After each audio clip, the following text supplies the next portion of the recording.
When your own mother tells you you'll understand when you have kids of your own, while handing your entire future to your alcoholic brother, something inside you snaps. I was 17.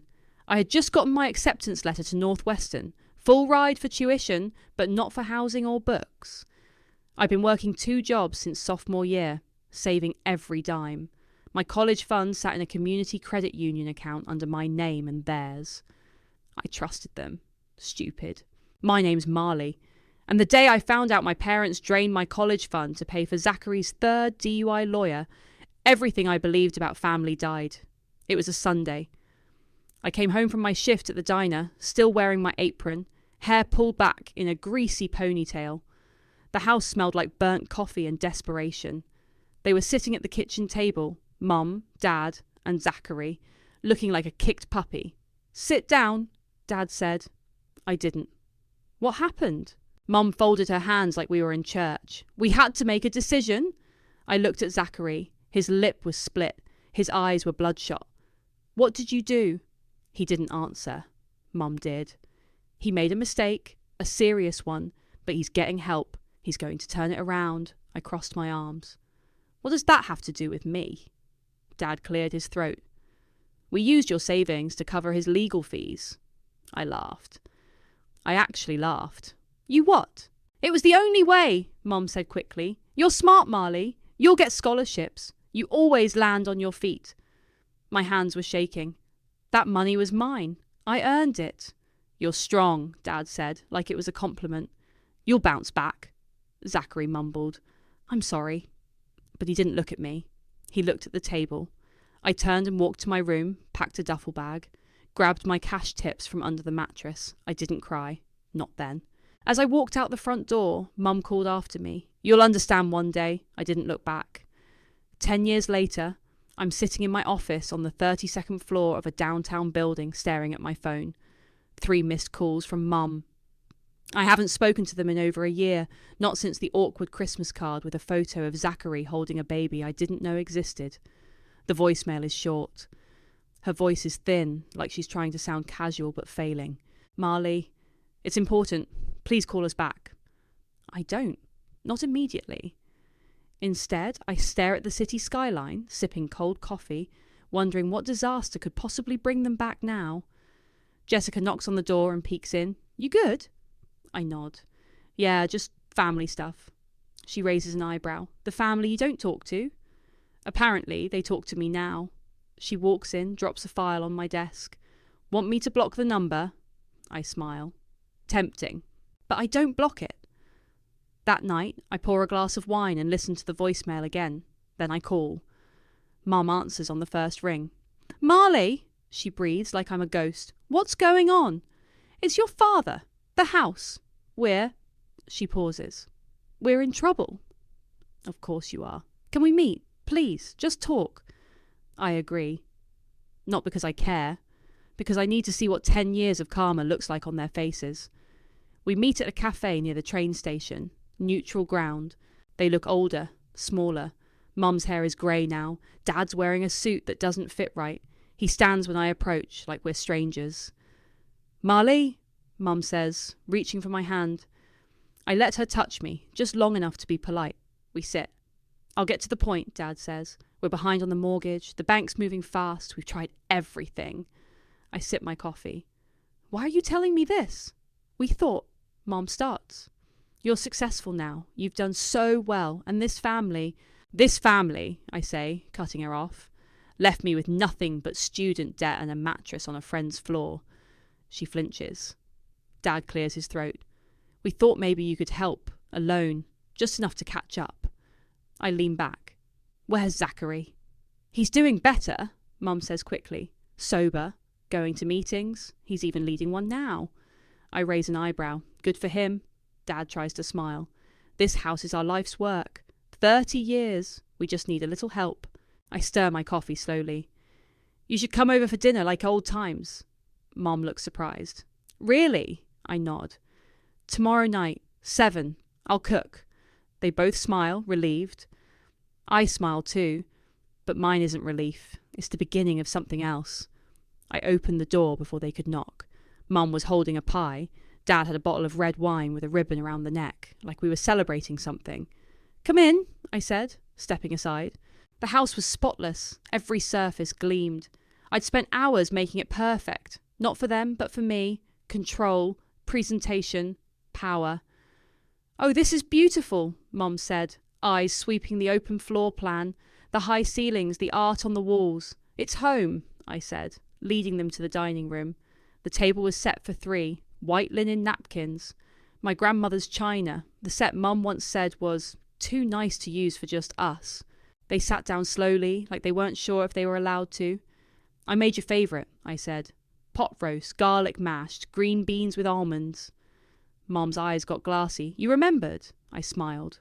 "Of course." Dinner started with small talk. Dad asked about my job. I gave them a sanitised version. "I'm the CFO of a non-profit," I said. "We focus on women's empowerment and recovery programs." "That's wonderful," Mum said. "You always wanted to help people." I cut my roast. "Well, someone has to." They didn't respond. After a few bites, Dad cleared his throat. "We didn't come here to guilt you. We know you're busy. We just didn't know where else to turn." I sipped my wine. "How bad is it?"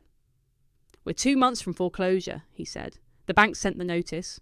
We've tried to refinance, but with the market and our credit..." He trailed off. Mum picked it up. "Zachary's trying.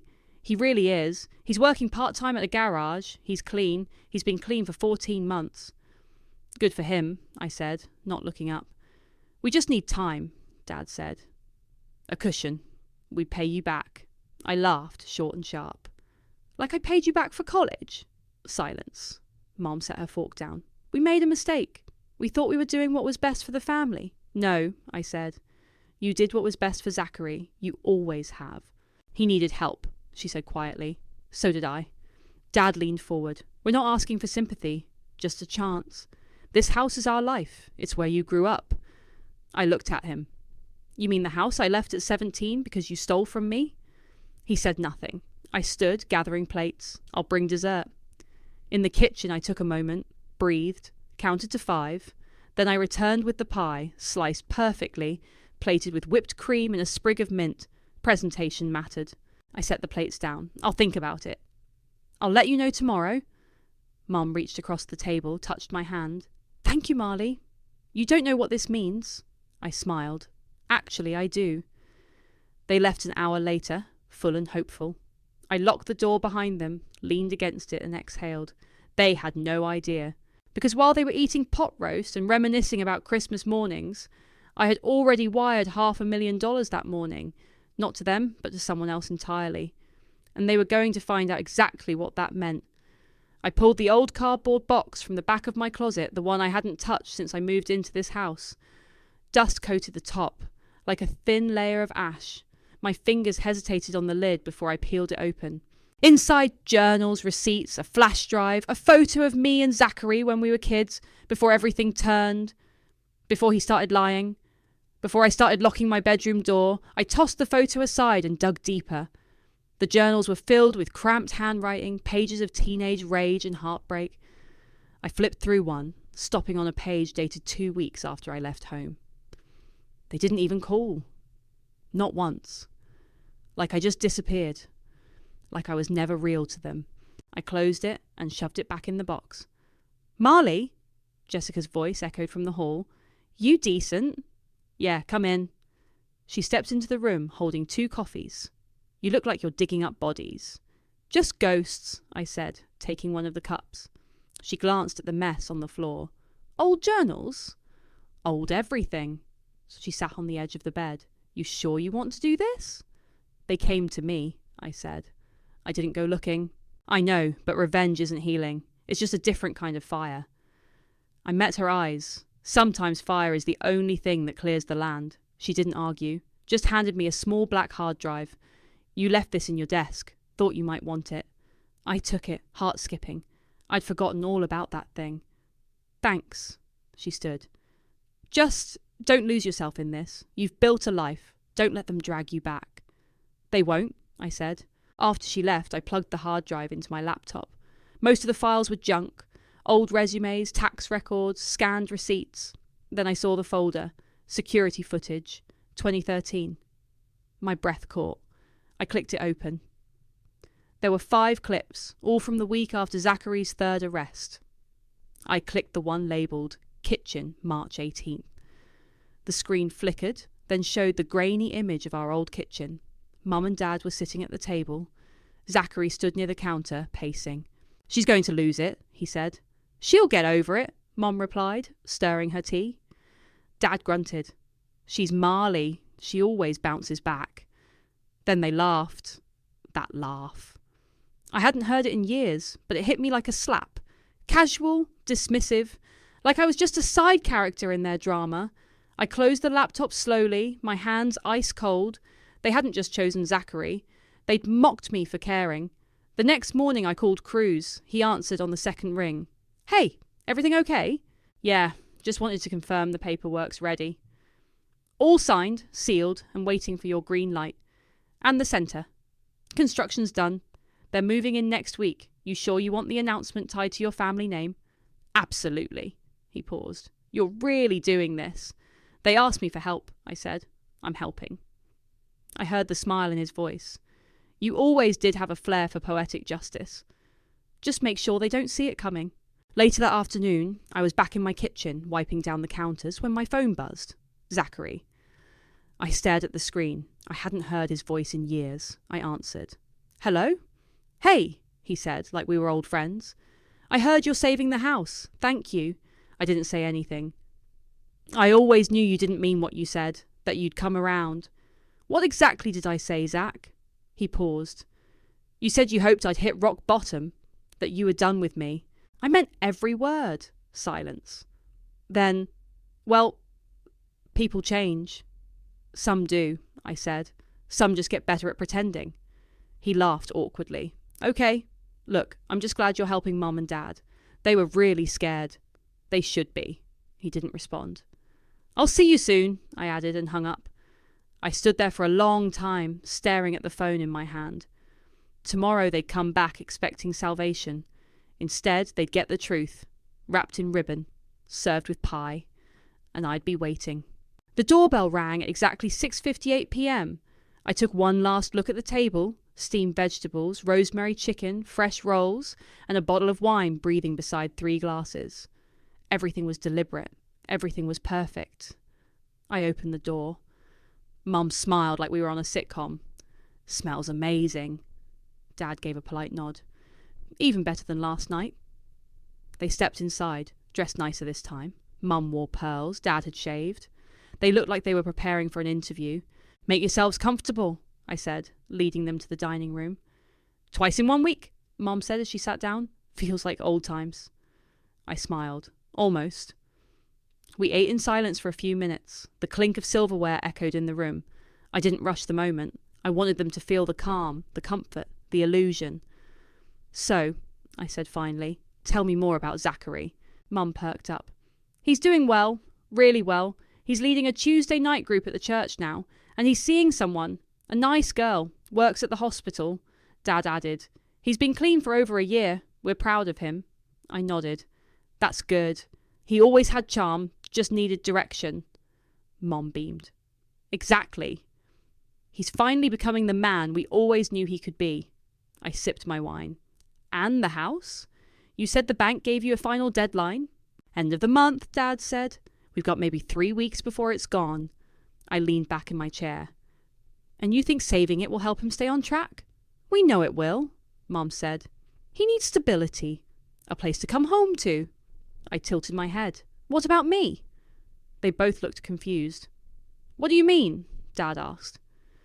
"I mean, when I needed stability, when I needed a place to come home to, you gave it to Zachary instead." Mom's smile faltered. "That was different."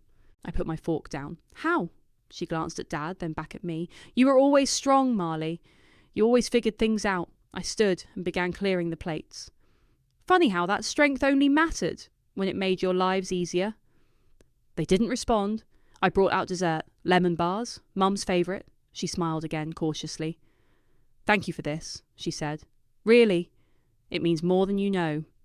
I sat back down. "I've thought a lot about your request." Dad leaned forward. "And?" "I'm going to help," I said.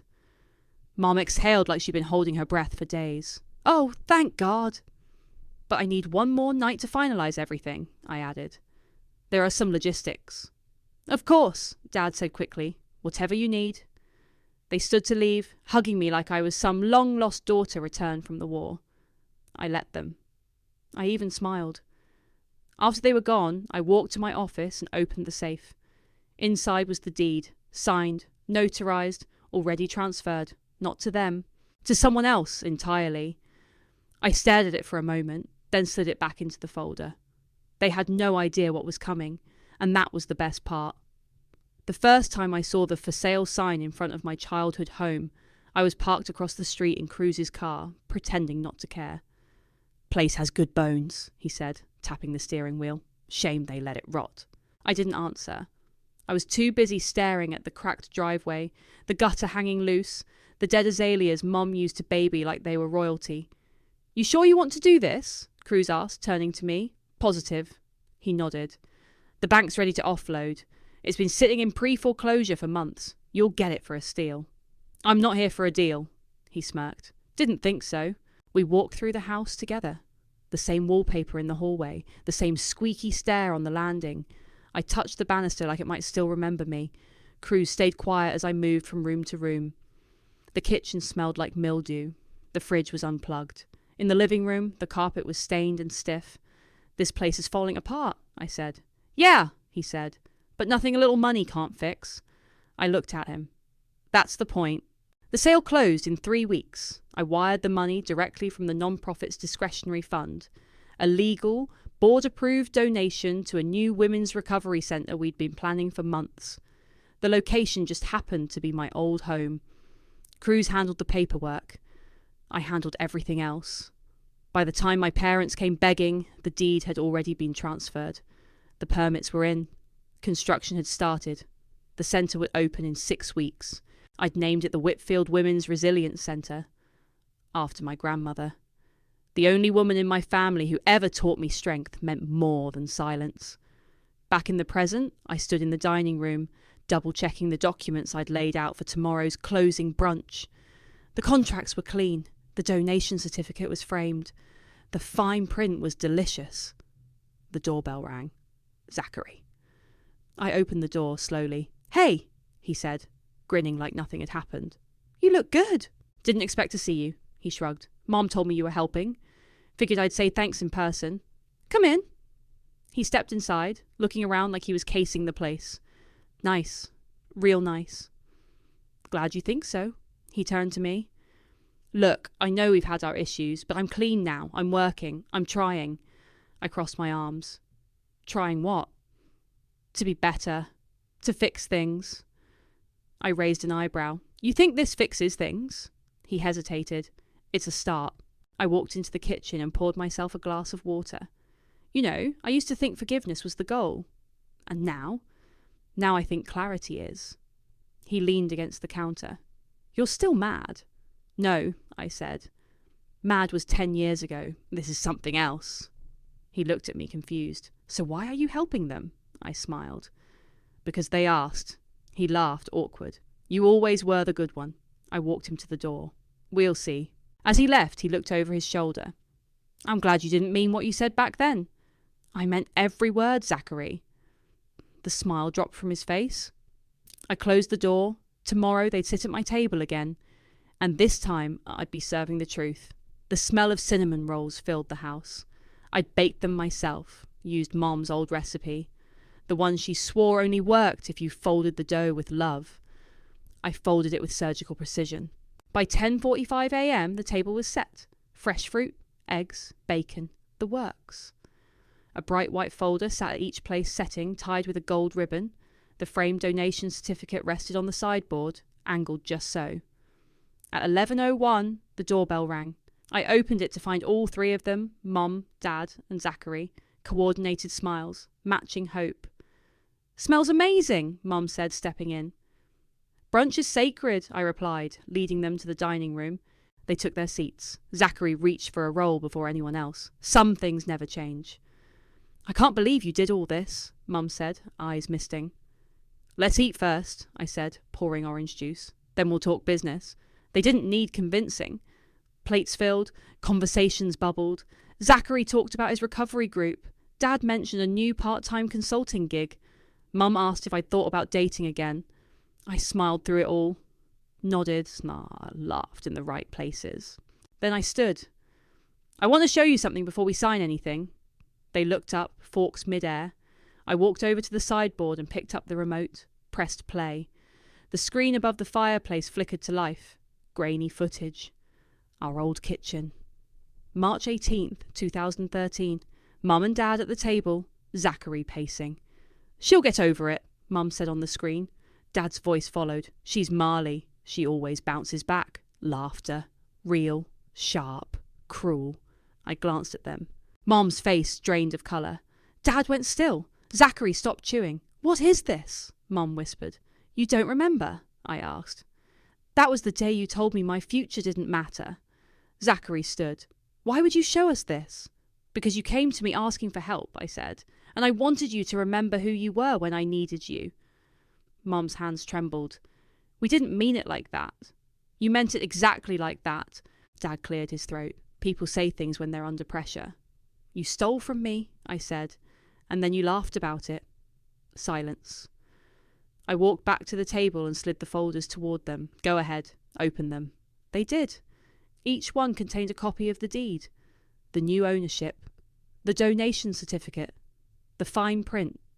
Mum read aloud, voice cracking. This property is permanently donated to the state through the Whitfield Women's Resilience Fund.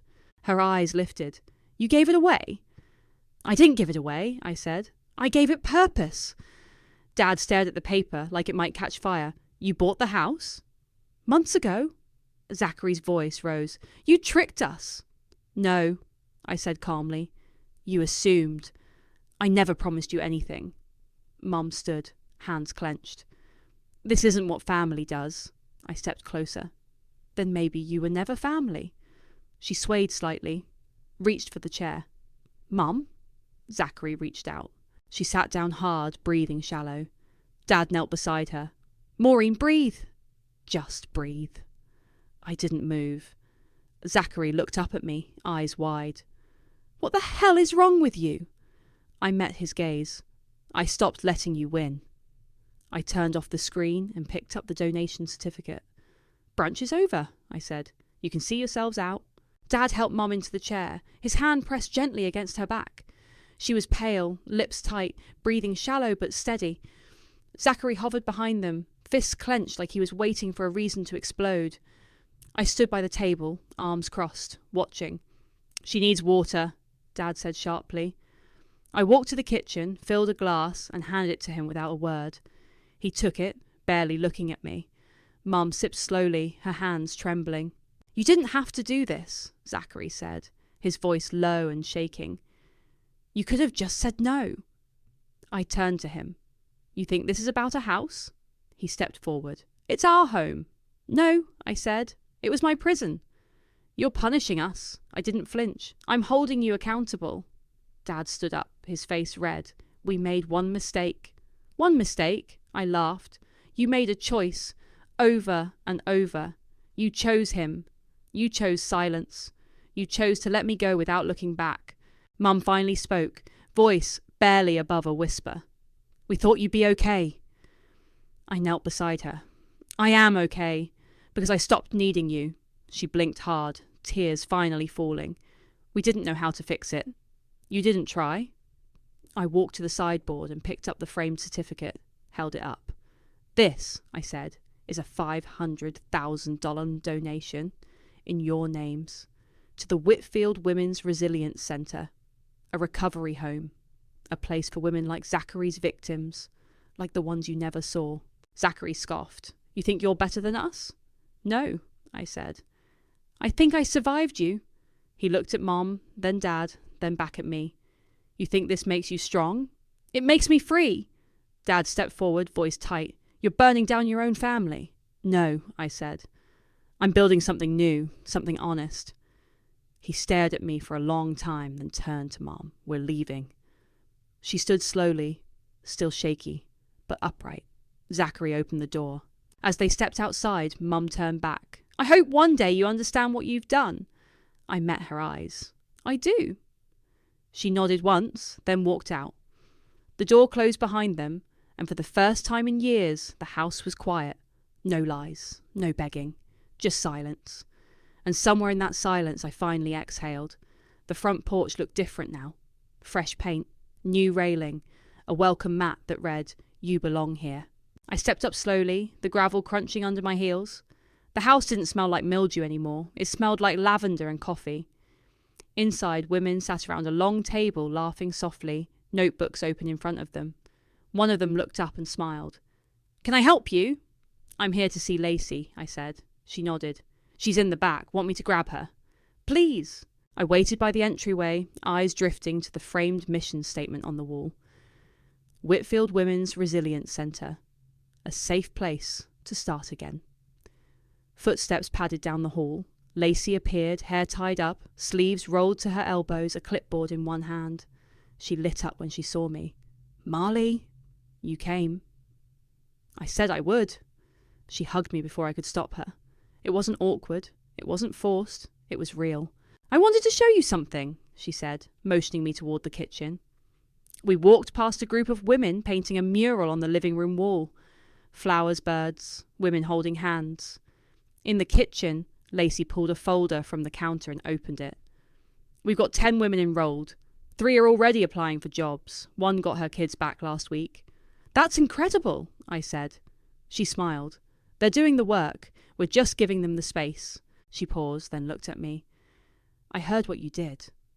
With the house. Your family. That couldn't have been easy." "It wasn't, but it mattered." I nodded.